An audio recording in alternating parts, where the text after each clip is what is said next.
to talk about the Thornton Historic Preservation Plan. And for anyone that needs Spanish translation, we do have an interpreter at the back.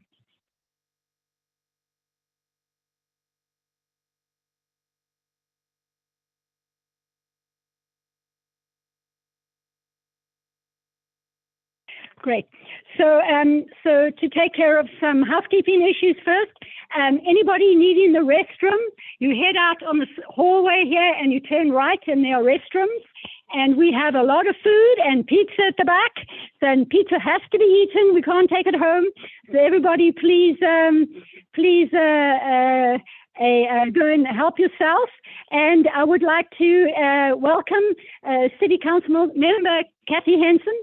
Thank you for coming tonight. Yes, you're welcome. And Sherry Goodman, who is a previous City Council member for Ward 1. Yeah, thanks so much for coming. And I hope I haven't missed anybody else, unless there's somebody else online I don't know about. But and so now I'd like to introduce city staff and our consultants. So I'll first of all introduce our consultant. So we'll change the slide here to the next slide. And our consultant, Elizabeth, would you like to introduce yourself? Hi, I'm Elizabeth Watson. I'm a principal with Heritage. Hi, I'm Elizabeth Watson. I'm a principal with Heritage Strategies. We're based in Pennsylvania and Maryland. And I've had several assignments in Colorado, and I'm delighted to be back in the Denver area. And some more city staff member. We've got Kyle. Hello, everybody online as well. This is my name is Kyle Kearns. I'm a senior planner with the City of Thornton, and I'm the project manager for the citywide historic preservation plan. Yeah. And Kyle's the person to contact about this project. And we have Michael. Good day, everyone. My name is Mike Garrett. I'm the planning director for the city, and I'm helping support Glenda and her team on this project. So thank you all for coming this evening. And we also have another planner here. Hi, Thomas D'Imperio here. I work with Glenda and Kyle in policy planning, and I'm here assisting. And we just have one more person here. We have Ashley. Hi, I'm Ashley Milligan. I'm the City of Thornton archivist. Great. So thank you to all the staff for being here. And so this is the first community meeting for the Historic Preservation Plan. And basically, we're going to be letting everybody know about what the plan is, what we're going to be doing, and then providing some interesting information our consultant has been putting together. And so let me see, I think that's everything that I have to say. And I would like to pass on the presentation to Kyle. And I'm hoping that everybody online, are there any messages online that people are, we'll just do a quick check on the Zoom to see if everybody is hearing us.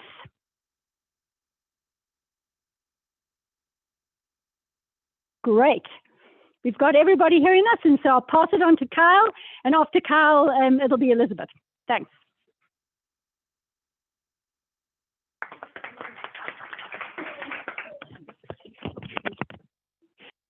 All right, thank you, folks. So quick little icebreaker, a little question for everybody. You probably played this game at a wedding. How long have you lived in Thornton? We're going to start with everybody who's lived here 1 year, raise your hand. At least 1 year. At least 1 year. How about 5 years? Do we have 10 years? 20? 25? 30? More than 30? Do we want to go higher? Yeah. Do we want to go higher? All right, let's go higher. How about 45? Keep going. 50. Do we have 50? Do I need to jump to 60? Was anybody born here?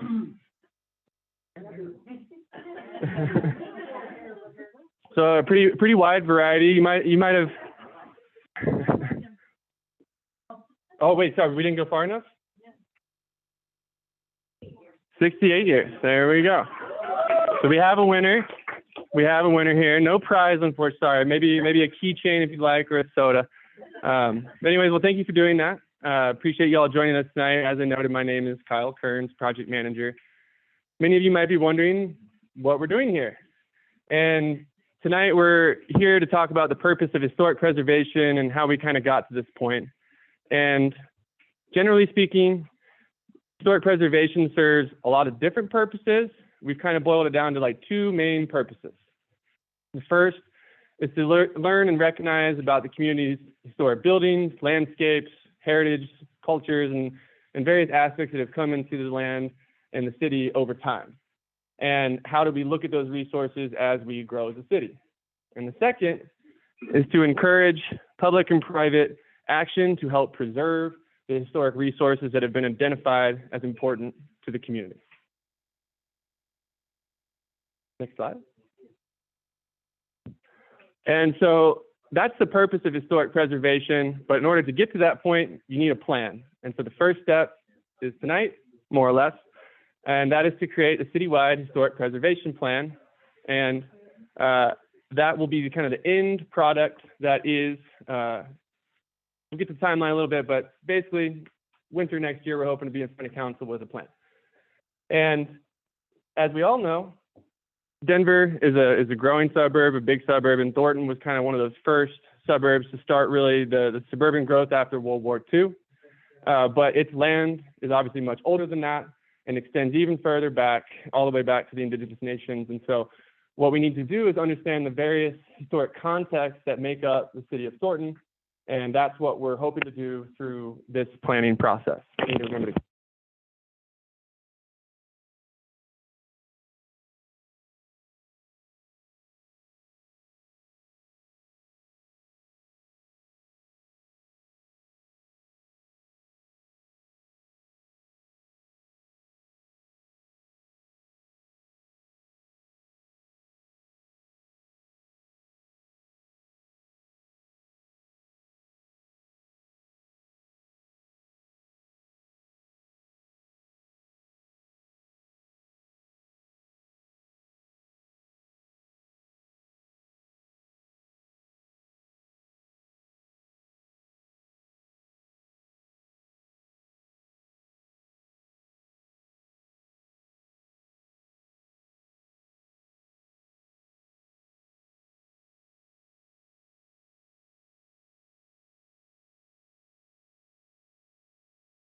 Okay, sorry about that, folks. We have some technical difficulties tonight. The phone that was being used for the microphone. Okay, I think we are ready for the next slide. Sorry about that. Thank you for bearing with us.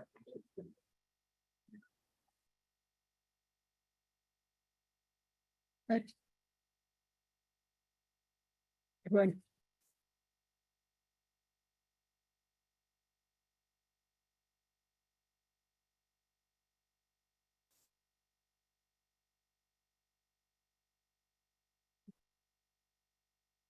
Okay, thank you for bearing with us. So some of you might be wondering what exactly we're talking about when we talk about historic resources. And each city that's different, but here's a good start for what we've thought about in Thornton.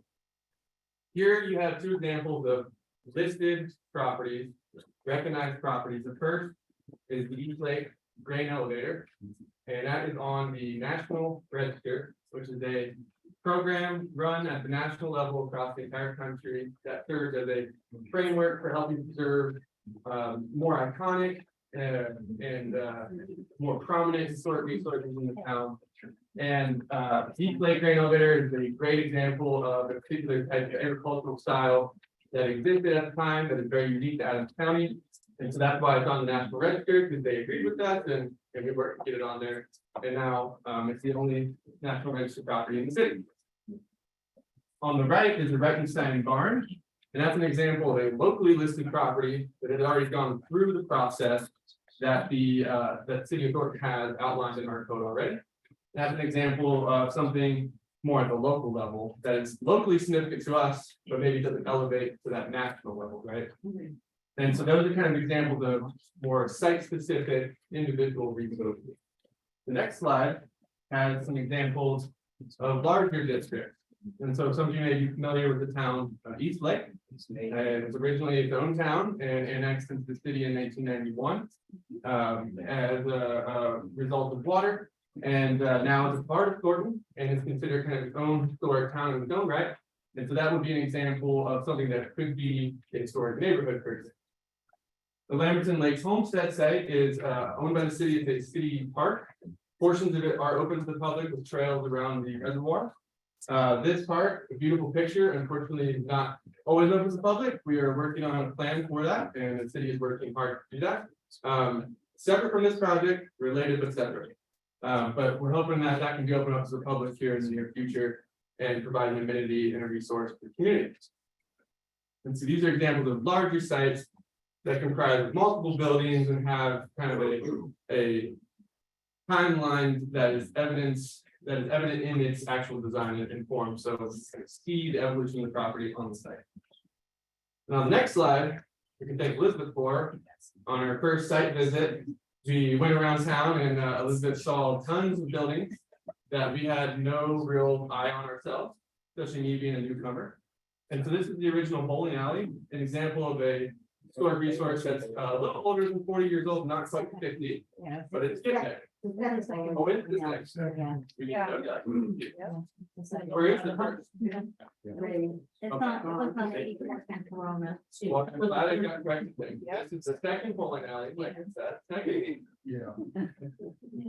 And but a great example of kind of the style of the mid-century modern, because it was a paint job, and bowling alleys were a very different thing. Back and forth was kind of coming up in the city, so obviously it could be an important historic resource.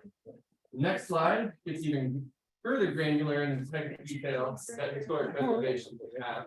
These are other examples of buildings that are 50 years old or a little older. And there you have the Skyview campus on the left. That is a good example of kind of that mid-century modern civic institutional architecture. And then James Burger Haven, we learned, wasn't the original name of the burger place.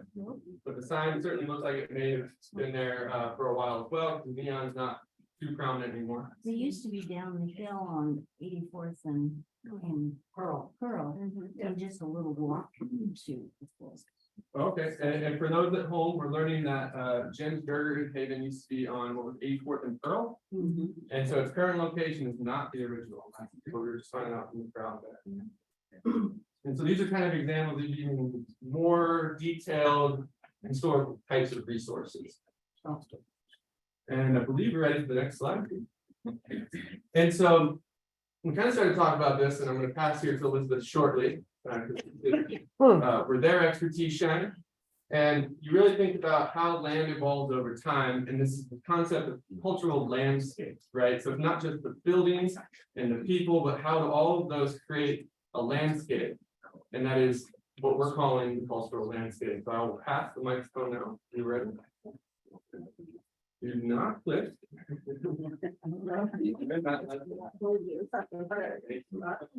So, I'm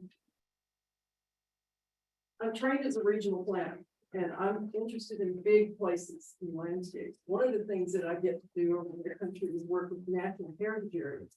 And you have several here in Colorado. I was a planner for the Sangre Cristo National Heritage Area, Alamosa and South. And you also have South Park and Cashel Hoover. Those are places where historic preservationists have begun really talking about the cultural landscape.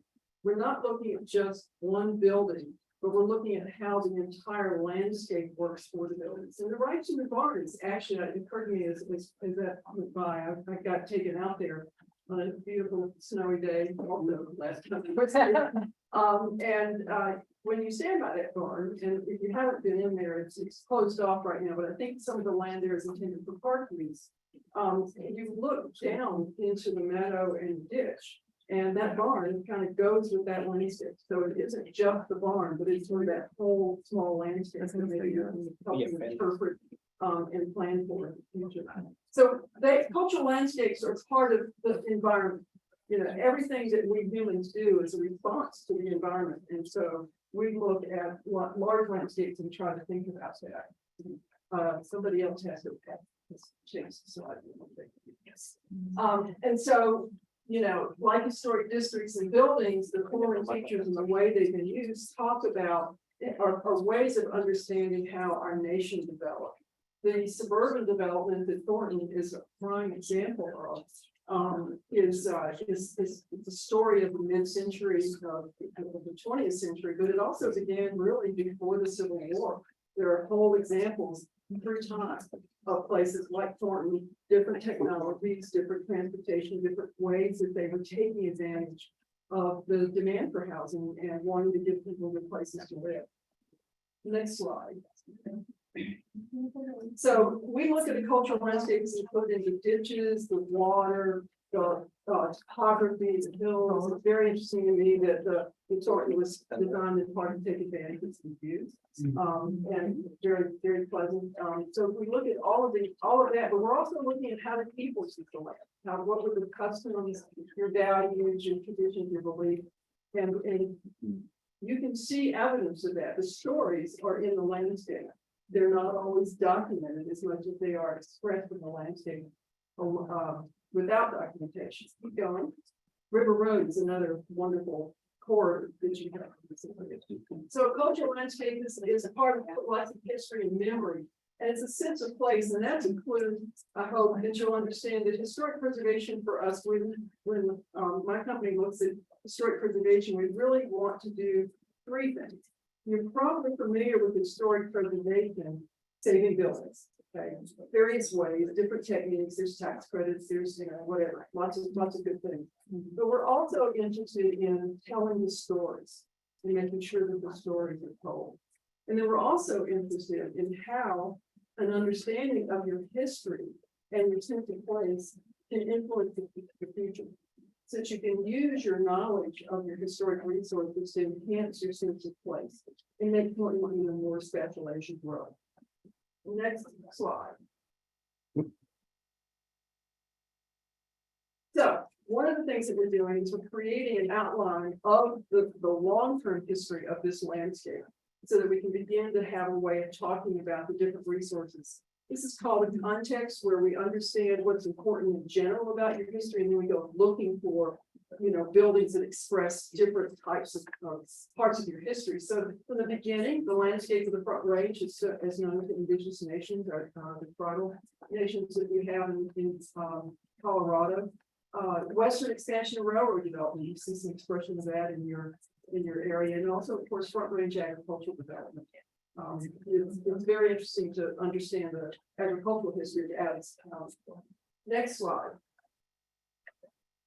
So then post World War II, or as we were reminded in interviews, actually think about it as after the Korean War, with Thornton arising. And we're interested in the development patterns, we're interested in mid-century modern architecture, and just understanding changes in properties and landscapes over time.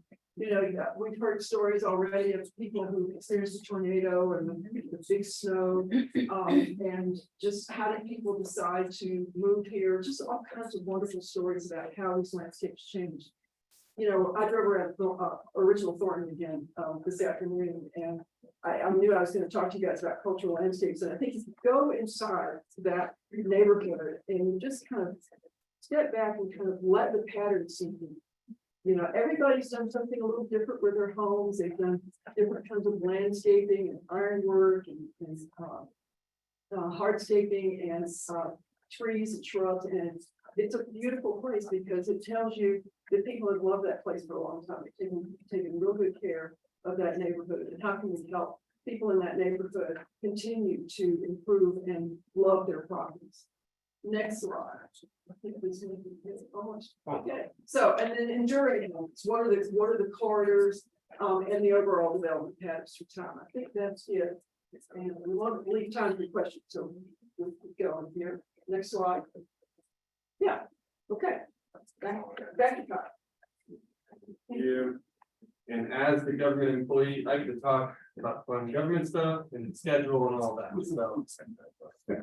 So about Yeah, a little more than a year ago, close to at this point, council directed staff to look at historic preservation and the requirement to become what's called a certified local government. And that's, planner talk in a lot of ways, but the short of it is that means we would be open to state and federal dollars that we're not currently open to help with these things. For example, there's a lot of cities have what's called a facade program. So if you have like a historic district that has a lot of concentrated buildings, you can set up a facade program. There's often tax dollars that can help, tax rebates and other types of things that can help with that. That's an example of things that certified local governments can get assistance with at that particular state or federal level. And so we were directed to do that. And as planners, we're doing what we know best, which is the planning process. So we're starting that here with community outreach.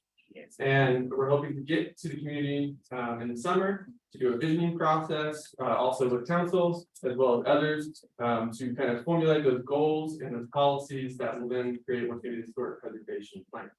And that will, like I said, hopefully be before council early next year. And so we got that timeline, 9 months about, and I believe the next slide will get into details of that.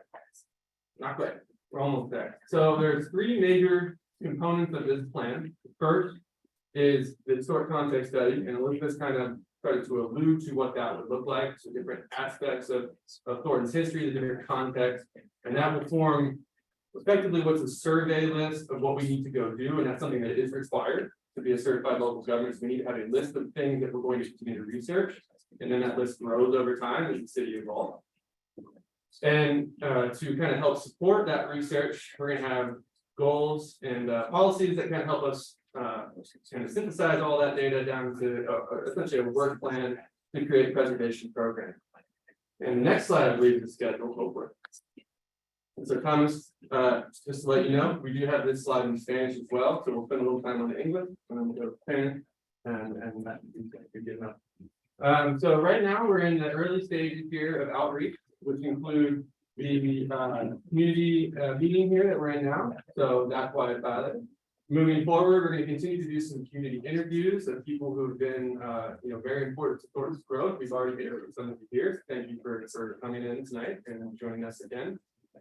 From there, we'll start to form what's called the advisory focus group, which is meant to be a group of community members that look at the deliverables that we produce over the course of time, provide some comments and recommendations on how we can improve that. So that way when we go to council, we have your input. And then we have an application if you're interested in the back to be a member. It's a short application, just kind of got to explain, who you are and where you live and kind of your interest in the plan. It's not a very long application, but we encourage any of you if you're interested to participate. And this time in the summer, or not this time in the summer, but a few months from now, we'll have an online survey and kind of that visioning effort that we're talking about. And then in the fall, we're hoping to have a draft plan for y'all to review, for the community to review. And like I said, we'll go to council after that. And so that's kind of the schedule there. And we'll keep you here for a second if you don't mind. And generally speaking, we have 3 community meetings planned, and we're going to get into kind of the specifics of those here shortly. And so you will at least see us a few more times, hopefully more.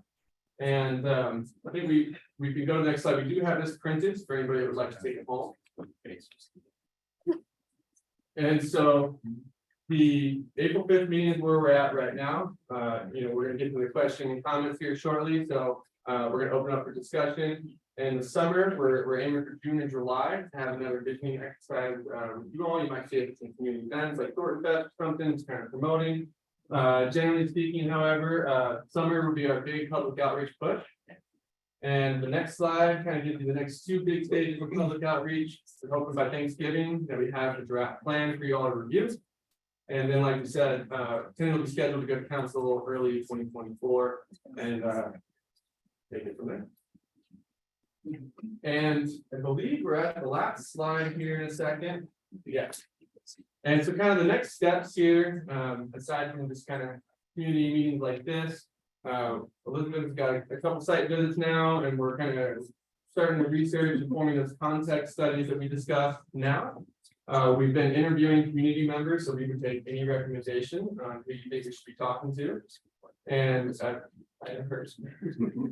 and so We've talked to, some former mayors already, some councilors and longtime farming families, firefighters, we'd love to talk to anybody there, but please, we take any recommendation that you have. And, that's also to help folks create this focus group. So again, please take an application, please apply. We would love to have people participating. And, from there, we're hoping to have, like I said, that draft plan really ready at the end of the summer and really kind of get to understand everything. So unless I'm missing something, I believe we're ready to kind of wrap it up. Well, thank you so much, everybody. I wanted to let you know that we had another presentation, the same presentation at 7 o'clock. So we won't be saying anything new. So, but in the meantime, we've got a little bit of time. So please, if everybody can come up and look at our boards, ask questions of us, let us know. Yes. And on the one slide, you talk about a pathway to certify the city as a local government. What do we certify them to be? Sure. And so for those on Zoom, the question was about the certified local government and what exactly that certification is. And since that Elizabeth may have some good input on it. If you could type in the Certified local government, one of the great things about presentation will be repeated at 7 o'clock.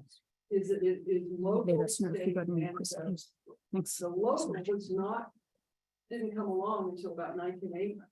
And how they did that was that if you were a highly capable city or town or community county, and you wanted to participate with the state and federal process, including environmental reviews and listing in the National Register, all those kinds of things, you could qualify and become a certified local government. And 10% of the federal money that is given to each state is set aside just for those local governments. And they're usually small grants, about $100,000 in each state, more or less. I'd have to look up what it is for Colorado, but it's a much smaller pool of people competing for it. And so to do that, there's certain requirements, and we're going to look at how we would try for it here in Thornton. If not right away, then how would you chip away to qualify? It doesn't have to. None of this has to happen fast. And a real world example of where the CLG, the certified local government, would play some roles are National Register properties are eligible for state credits and federal credits. But if you're not a CLG, that's where it stops. So only properties that are listed at that national level are eligible for certain programming. But if we were a CLG community, just by being that community, we would become eligible. So I know, my name's Roberta, I'm the president of Tashco. I met you guys on Zoom. I know that like a while ago, there was a presentation to Tashco around historical preservation. I believe it was this is before COVID, so I believe it was around the grain elevator situation. And there were some talks a little bit about having like a historical society in Thornton or something of that nature. And I wasn't sure, like, do you have to have that type of board with specific types of people on it in order to obtain some of that funding from the federal grant money? Is that the way it works? So for those on Zoom, the question was, I'm gonna paraphrase that. Okay. Is what kind of, do you need a board of sorts in order to be a CLG community? Is that a fair paraphrase? Yeah. Okay. And do those people on the board have to have specific qualifications? And do those people have to have specific qualifications? And the short answer is yes to both. Okay.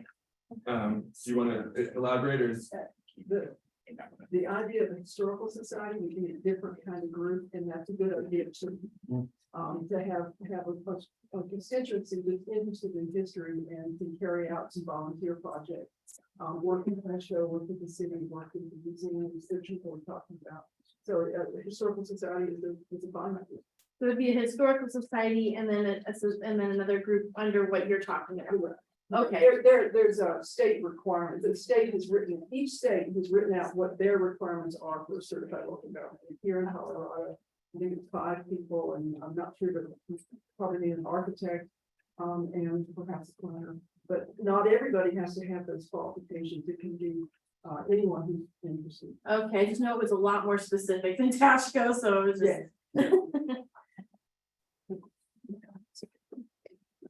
We just have a comment from the webinar chat that this person is glad to see that the cultural history will take into consideration the history of the land and indigenous people. Thank you for your comment. Thomas was just relaying the comment in the chat, and we appreciate that, and we'll make sure to record that. I just, as a relative newcomer, I've lived in Thornton for 15 years, excuse me.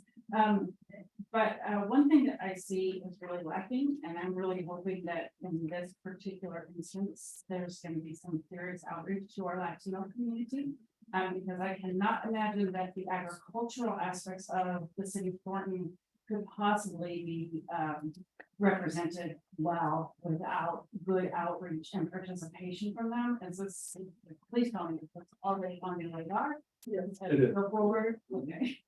Yep, yeah, it is a part of what we've been considering, in particular with focused on kind of our outreach and then that focus advisory group, trying to get people to represent in both aspects of that. So not just in these meetings, but also in kind of the progress of the plan as we move forward.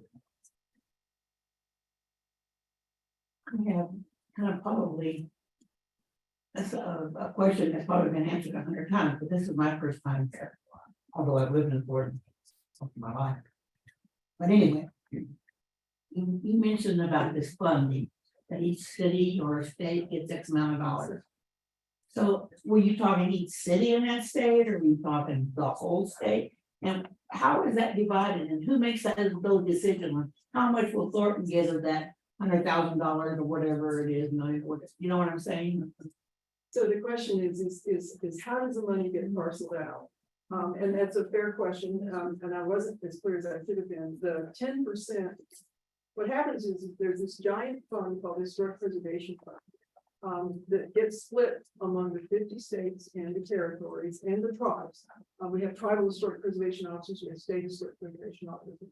And each state gets a portion of that federal funding. It's divided. I'm not sure how that's divided, actually. I should know, but I don't. But once it gets to the state level, 10% of the state's money has to be set aside for certified local governments. That is competitive every year. So it's a grant process. So you would figure out what is your project, you would write it up in a grant application that they have, and you have to show them what resources you're bringing to the table for that grant. And if it's a good enough project, you'll be successful. So does that go back to our governor of the state, or to our mayor and city council of Thornton, or? Well, yeah, so grant applications for the city, I assume go through council. I mean, that's an ordinary process. You don't want to have two different agencies within the city applying, so there's got to be some kind of, Yes, everybody does that. So it could be some. Somebody's checking that. So. Yeah, and let's get the boss. Yeah. So the grant process in Thornton, what happens is that the city staff investigate and finds grants. We don't necessarily get them approved by city council. However, usually there is a match. Say we get a grant for $50,000, we get have to make a 10% match or something, and that money comes out of the budget. So in the process of allocating from the budget, the city council would, be aware of it and be making the decision to put that money with the application, so we could get the grant. So and we do make presentations to council, and they do know about the activities of city staff and what applications we're making. So and also if there's an agreement, in certain cases there's an agreement for a grant, and that agreement on occasions has to get approved by city council. So it's a little bit more of an involved process, but we're certainly not leaving city council out of it. Yeah, we have a city council member out here. They keep us informed. City council approves the direction the city's going. They approve what things the city is doing. So really they have an overview of the activities of what we're doing. And if we apply for a grant and get a grant, that's all part of the package of what city council has directed us to do. So that's Thank you. And that is the whole process is the plan is going to identify these kinds of projects. So, and sort of help you figure out what order you want to take them in. It's going to be general enough so that you can respond to changes over time. But that's another help. Is having this plan will be a part of the dialogue with your council and with all of you. Yeah. That's the great thing about the plan, because at the end we'll have a list of things we want to do. And council would have said, that's what we want to do, they'll approve that. And then we'll have the opportunity to go out and seek grant funding for that list of things. So it kind of gives us a go ahead instructions of where we should go and get money and what activities and studies we should do. So it really is a great way of grouping that all together and making it a nice solid process. It's a great question. Thank you. You're welcome. Thank you.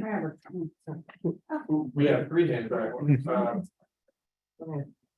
Well, I'm an even newer resident, only having lived here 6 years. And my question is, what is the plan for outreach in original Thornton? I own a home in original Thornton, and I know that a lot of my neighbors have very, very specific and firm feelings about the community, and I want to make sure that those are adequately heard and addressed, because my primary concern with this whole historical preservation plan is it going to be overly costly for the older adult residents who are on fixed incomes? Like, my next door neighbor, he's unfortunately passed on, but he was an original Thornton resident, and retired. He kept his house up nice, but I can't imagine you could do like a full facade redo. That would be completely cost prohibitive. So what's the plan to help with that kind of stuff? Sure. And for those on Zoom, we'll kind of recap. So the question was, how are we considering the impacts in original Thornton? What kind of outreach are we doing there? In particular, are we considering things that could help with things like the affordability of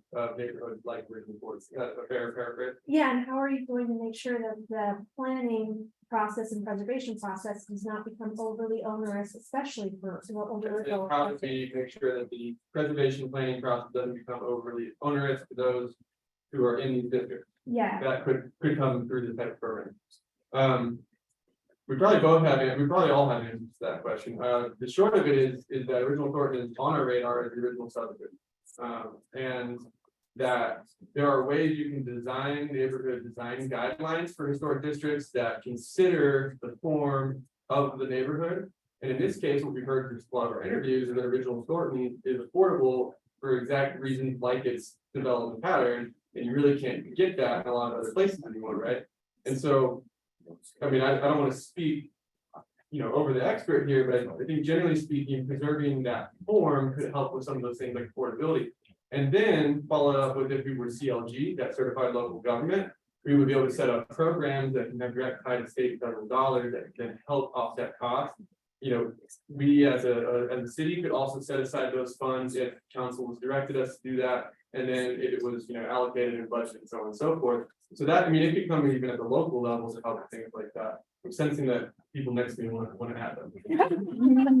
So a really excellent question, and thank you, Carl. You made some really good points. But I wanted to emphasize at this point, the city is not planning to go out to any part of the city of Thornton and let them know we're going to make you a historic district, we're going to make you do this, we're going to make you do that. That is not at all the plan. What we're going to do is, first of all, we want to get input from everybody on the history of the Thornton and what we want to do. And we do recognize that in original Thornton, that it's not like a historic area like we see some other places. The people have visited other cities and there's like special historic areas where we really want to retain exactly what is there. Original Thornton is not like that. It's a lot of different areas. And so if there was any kind of historic, it wouldn't be a district, it would be kind of an area, and it wouldn't really be telling people they have to do this and that. It would be kind of a looser sort of arrangement, more like a recognition that it's a special area. And so, and we need to explore that, because I know people want to recognize original Thornton, but again, we don't want to go to the extreme. We don't want to say people need to do a special thing there and make their houses. So we're going to try and find a middle ground that will recognize it, And we do want to speak to all the residents or not residents, whoever's interested in original Thornton to give us ideas of what we should do and how we should accomplish making original Thornton a special historic area, certainly not a historic district where people have to do certain things. We want to stay away from that. We do recognize the cost. And of course, it's a really big area and what is historic there and what would we want to keep. So we welcome your input and we're not looking to impose anything on anybody that would be too expensive. It's just, it's a good area to explore. We're really happy with it. I'm going to remind my colleagues that we have talked about a focus group for original Thornton. Okay. So we'd like to gather people together to talk about it. The planning process is to look at issues, back and forth, what's going on, what are concerns, what are threats, what are opportunities, and then to try to figure out what are the options. We can ask questions about what could we do, how could we assist people. These are buildings that have been well loved for years, and they've got layers that show that love, and we're not interested in changing things. However, there might be a lot of people who are interested in coming into original Thornton and changing absolutely everything about the building. Oh, yeah. Yeah. And I bet you that's already on the radar for some people. I've been in another place. Lovely two-story vision. It's called, it's called tear downs. Yes. Yes. You're close enough to Denver now. Thomas? Yeah, so we have a couple questions in the chat. With all this talk of original Thornton, could we provide the general street boundaries of original Thornton for those that may not be familiar? We'll put it on that. Yeah, so to that question about what can we provide the original boundaries for original Thornton, we can upload that to the website. It's bigger than you think. So it's not exactly a square. What happens if they don't have a website? Yeah, it's east of Washington and south of Thornton Parkway, and then there's several streets that take on the eastern boundary and the southern boundary. It is not square. Left is one of the curvilinear streets. And then we do have a second question as well from the chat. Sure. So being a newcomer to Thornton, I have noticed that it lacks a historical downtown like Lafayette, Longmont, etc. Is there any plans of looking at the original Thornton area or the East Lake area to restore or provide a downtown type area? That is a great question. And we do have sub-area plans for the East Lake area, as well as a few different transit station plans for the RTE inline. As far as original Thornton goes, there's nothing to that specific question about creating a downtown in original Thornton. We welcome comments on the types of things, but I don't think that is the intent for original Thornton, and that wasn't its development pattern originally. Is that a fair statement? Yeah, although I would say I dug into Mary's first scrapbook in the archive today, and there were efforts to create, but it was part oriented. And I think when you all think about Longmont and Erie or of some of the other wonderful towns you have in this area, those little downtowns, those are older and built around a different concept of how to live. So we, now you guys have got new concepts about how to live, and you'd like to adapt your cultural landscape to that. And so I think that's a question really more for the planners than for the historic preservation plan, but it's certainly that's that sense of place that I was talking about. That's your future. How do you incorporate your sense of what you want for the future as we have this conversation? And I would guarantee you that you'll have to talk to the planners still more about some of those areas. Yeah. And then we had. So I just have a comment. So what's left of the original Thornton Shopping Center is targeted to be torn down. For lots of valid reasons. Right. But there are certain pieces of it, like the brick wall where the post office is, that would be so cool if you could get that and repurpose it. Some memento from the actual building. And that is exactly what we're talking about is placemaking. What can we save and use as mementos or adapt to new uses?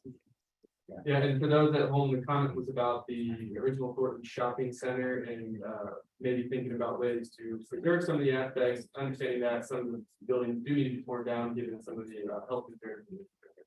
I know you've been patiently waiting. Mine was also about the Thornton Shopping Center. What is the plan?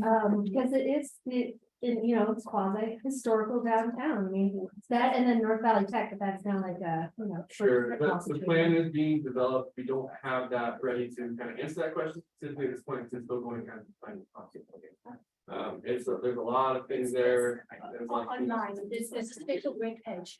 We do it. Yeah, Oh, I know. Yeah. You have been long when you seem like you're in it. So that's great. I have one thing.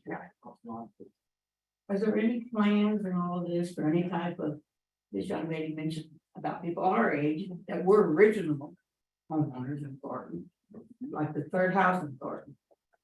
Developed the Thornton Fire Department funds. So we've watched it go from 3 homes to this metropolis that we live in now. But my question is, so for us people that are older and there's never been, and there should be, in my opinion, some type of transportation that can help us elderly people get around.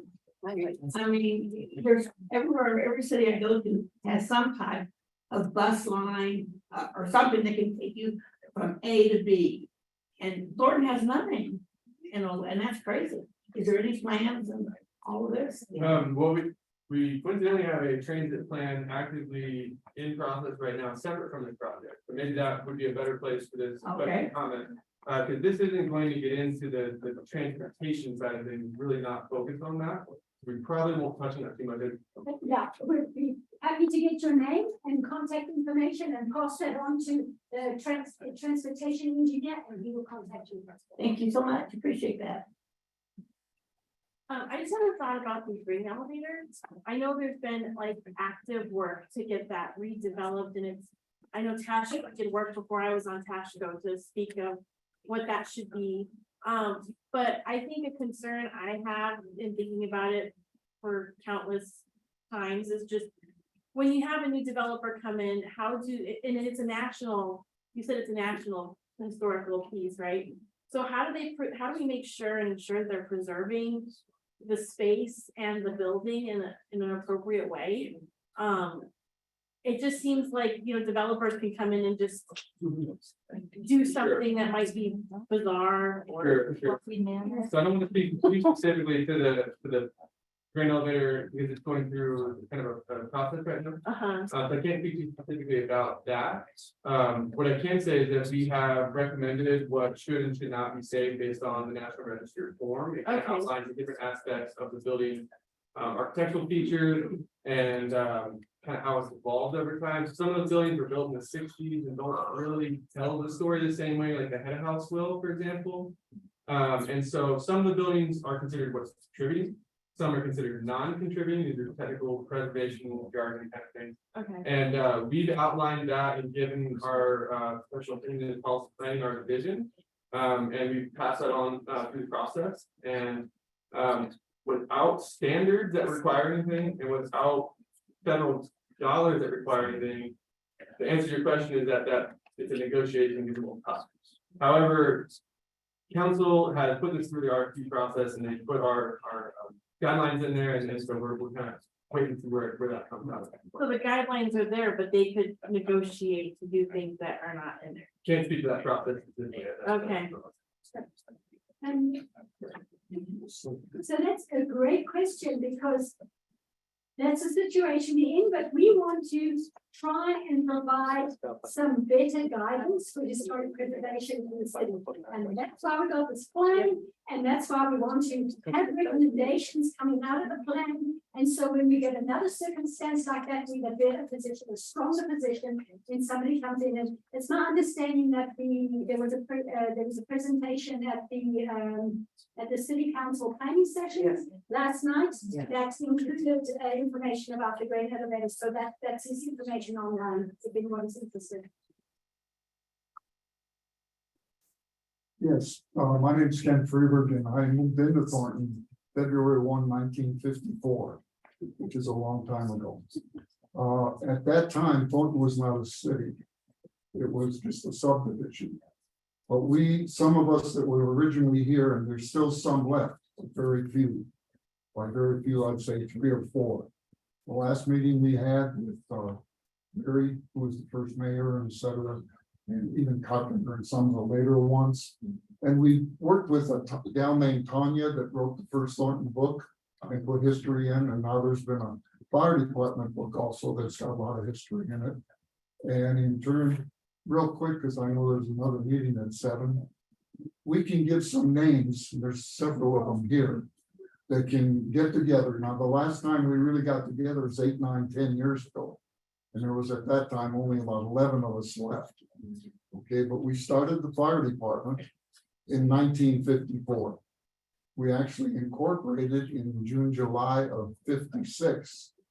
We actually then started the city, which is groundbreaking and et cetera, in October 12th of 56 in that range.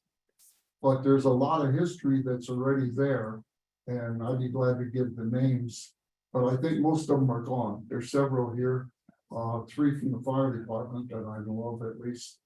And but we started with we didn't have any place buildings. There was basically nothing north of 70th when we moved out here. The terrace was the only farm where Thornton was existing, and we burned it down to get it out of the way.